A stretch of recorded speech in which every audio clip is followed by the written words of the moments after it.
नवरंगपुर जिला उमरकोट उपखंड स्वास्थ्य केन्द्र रे देखिबाकू मिली अभावनीय घटना। कुकुर कामुड़ा वैक्सीन नेमा पाई लंबा लाइन लगाई ठिया होइछंती प्राय 40 जन महिला पुरुष और शिशु।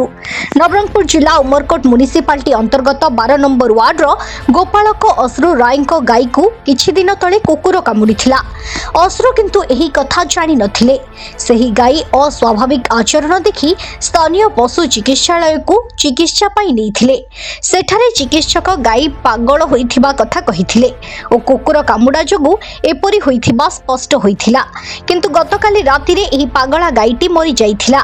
एही खबर प्रचार हेबा परे सेही गाईर क्षीर खाइथिबा परिवार मध्यरे आतंक खेली जाइछि।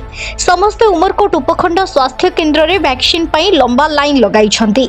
गाई मालिक कुकुर कामुड़ा संपर्क रे जानि नथिले, एनु से नियमित जहा जहा परिवार को क्षीर जोगाउथिले सेही घर मानकरे क्षीर देइथिले। किछि परिवार खाइथिले। सौभाग्यवशतः वर्तमान पर्यंत काहारी को किछि असुस्थतार लक्षण देखा जाई नाही। मैं प्रदीप किशोर पलाई उमरकोट म्युनिसिपालिटी अंतर्गत 12 नंबर वार्ड डंगरीगुड़ार बासिंदा।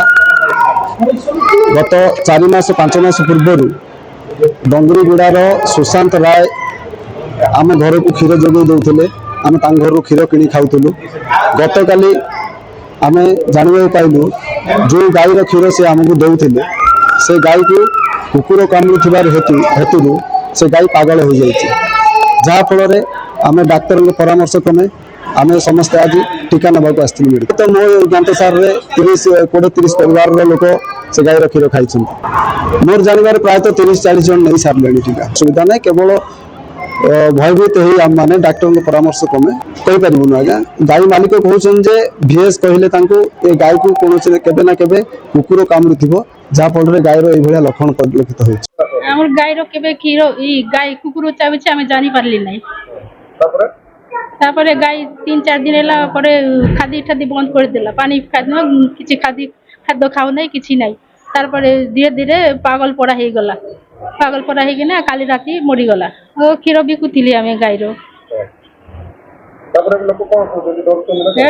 समस्त डरुची बोले डर कि मेडिकल नहीं कि आसी चलो जदि डर बोले चलो आम सामने चलो मेडिकल वैक्सीन दे देवा अच्छे आम गाड़ी अच्छी के लोक मास्किया ने क्षीर। गोटे खबर सकाल आम जाना पाइलु जोटा कि गोटे कुकुर कामुड़ी गोटे गाई को से गाई क्षीर पीकि सब लोग एफेक्टेड होती आम जाना पाइलु।